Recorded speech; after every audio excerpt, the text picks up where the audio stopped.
really don't like doing predictions. Really didn't do one yesterday. What I laid out instead was what I'd like to see from this team in the immediate future as it continues on these parallel paths of 1, persistent development, and 2, playoffs. Well, what do you know? Good morning to you. Good Tuesday morning. I'm Dejan Kovacevic of DK Pittsburgh Sports. This is Daily Shot of Penguins. It comes your way bright and early every weekday. If you're into football and or baseball, I also offer daily shots of Steelers and Pirates in the same place that you found this. Penguins 5, Flyers 1. Domination, really. Not just because of the score. Not just even because of the special teams. Power play went 3 for 4. PK was strong. Only goal it gave up was on a 5-on-3 tap in. And for once, I'll even casually bypass that Tristan Jarry again was the best player on the rink. 28 saves, ton of huge ones early. Gave his team a chance to do what it felt all along that they would do. And at the risk of repeating yesterday's episode, the reason they were that effective at 5-on-5, when rolling the lines, going back to that opener at Madison Square Garden, was that they were able to do it up and down the depth chart.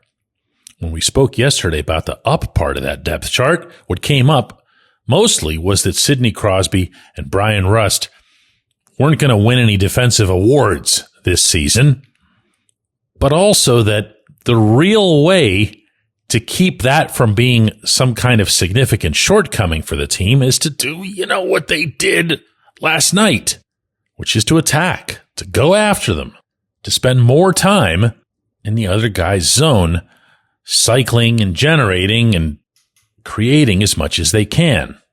Well, they did that. Sid had 2 goals. Rust had a goal. Kevin Hayes, the other member of that line, had a breakaway goal late. At 5-on-5, they were used in all situations at all points on the rink and ended up being a plus for the night. No, I don't envision Hayes staying there either, but I'm more of a believer in Hayes than I get the sense that most people are in our city. That's probably because I've been an admirer of his style for a lot of years, regardless of where he's played. And, he is coming back from an injury that kept him out for a month and a half. So he was going to take a little bit of time to get productive again. He's getting productive again. Dude can really hold the puck, like at an elite level. He can also pass. He can also finish. Good player. Good hockey player. This line, of course, will be made that much better when Rickard Rakell returns. Second line, that was Evgeny Malkin, between Anthony Mantha, his regular line mate, and Tommy Novak, who's taking the place of Justin Berzeau. Novak ended up getting a goal on the power play, and this line wasn't great, but it also wasn't bad. The Gino thing that I think we're all waiting to watch it taper off because, he's old. It's not. It's not. He's still so very visible night after night after night. And then there's the kids.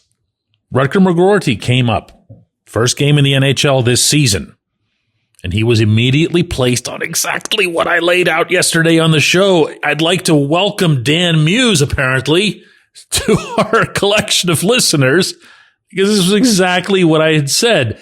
I wanted to see McGroarty put together on a line with kids, if you'll recall. Well, there he was with Ben Kindle between him and Ville Koivunen.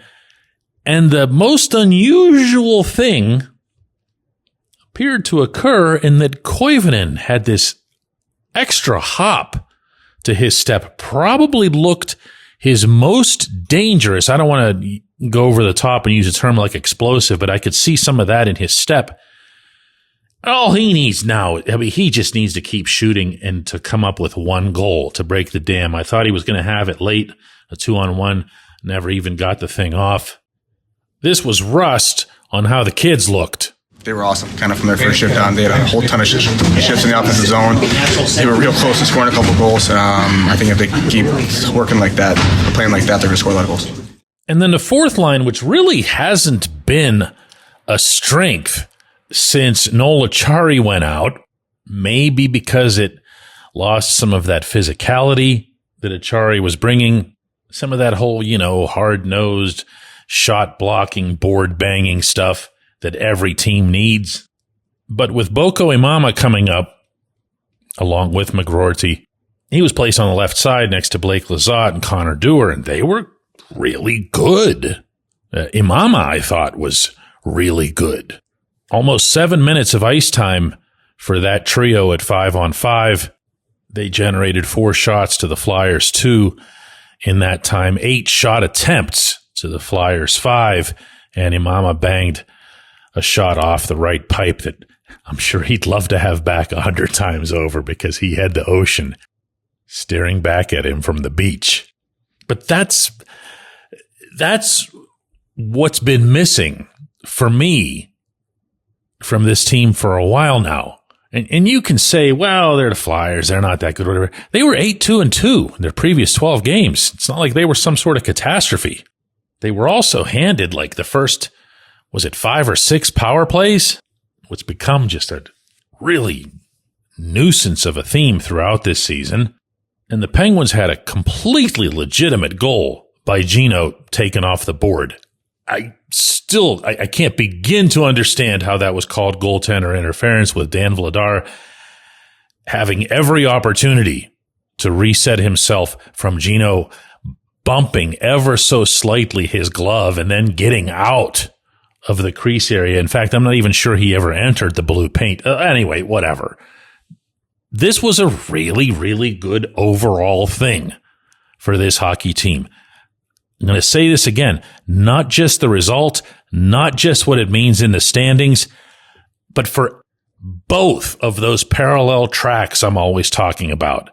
The team got better in the standings, now 13-7-5, 5th best in the Eastern Conference. Nice little start to a 3-game road trip. You also saw the kids, just one game, for McGroarty anyway. You saw them maybe take another really small stride towards solidifying, holding on to those spots, cementing their place in the lineup, making sure that there aren't any Danton Heinens lurking out there to take those back. When we come back, J1Q.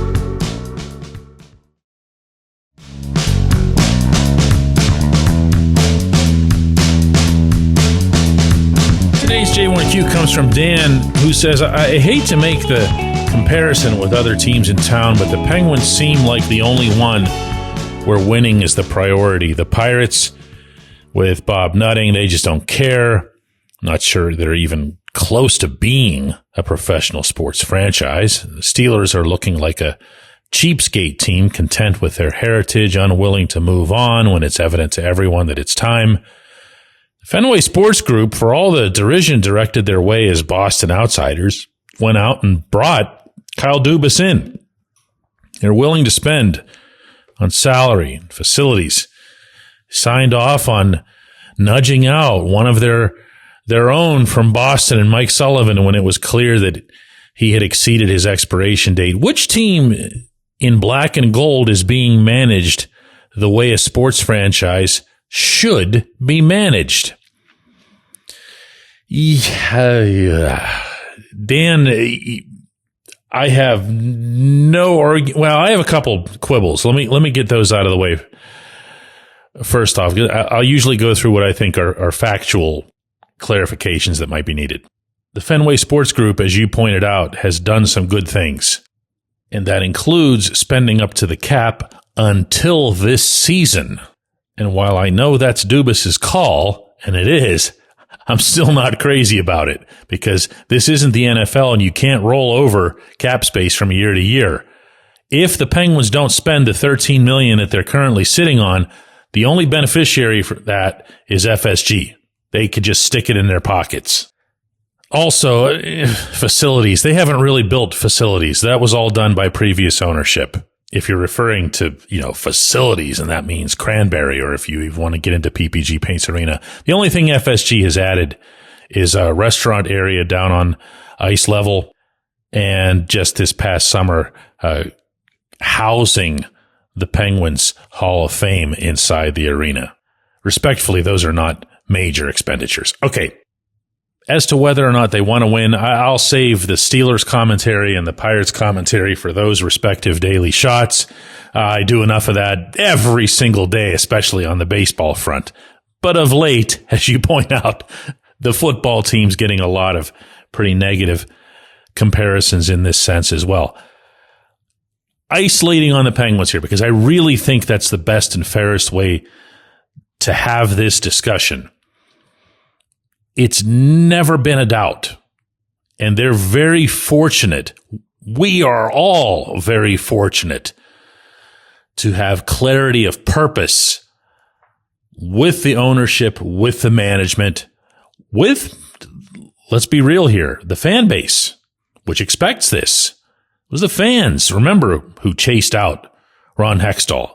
FSG didn't act until the fans inside PPG Paints Arena began chanting to fire Hextall. And I say this all the time, and I said it again yesterday in passionately complimenting the Steelers fans for standing up for what they feel their favorite franchise should be about. My belief is that you have to have all three. Even before you get to the player level or ice level or field level. You have to have ownership that cares. You have to have management that cares. You have to have fans who care. And they all pretty much have to care at the same level, Dan. They all have to be in this together. They all have to respect that, listen, I'm not going to like every decision that you make. I'm not going to like every expenditure that you do or you don't make. And if your management and ownership looking at the fans, they're not going to like every time you have a certain reaction to a certain decision or a certain player. And yeah, I'll hear about stuff like that too, but you never, ever, ever, ever, ever want to wonder for so much as a millisecond if any of those three entities care about winning. The Penguins aren't perfect. They aren't being run perfectly. They aren't having a perfect season. They've had a couple of games already where they've had some massive collapses, games where they've been blown out. But the body of work, the bulk of what you've seen, has supported to date everything that they plainly hope to achieve on these two parallel tracks. Development, playoffs. And it's working. And people are happy about it. And people are supporting it. And people are putting in the emotional investment as well. That's a pretty nice relationship. It's also a very Pittsburgh feel. Nobody's trying to BS anybody. It's one thing in my casual conversations that I'll occasionally have with Dubas. He talks a lot about wanting the Penguins to be a Pittsburgh team, about wanting to run the Penguins in a Pittsburgh way. Now, I'm not going to sit here and go back over how he communicated with people when he was the GM in Toronto, because I really don't care about anything having to do with the Maple Leafs. But he's also an Ontario native, so I'm guessing that's his language. Well, I'll bet that if I went back and compared how he handled, let's say, for example, press conferences or public statements, or even just, again, talking, that he's become someone who gets us. And I don't think it's all that hard. All you got to do in Pittsburgh is be real. That applies to everyone in an operation like this, all the way up to Dubas. Just be real. Keep everything real. Doesn't feel like a big ask, including of the other two teams. I appreciate the question, Dan. I appreciate everybody listening to Daily Shot of Penguins. We'll be back with another one of these tomorrow, at which point I will be flying down to Tampa to cover the next game of this trip.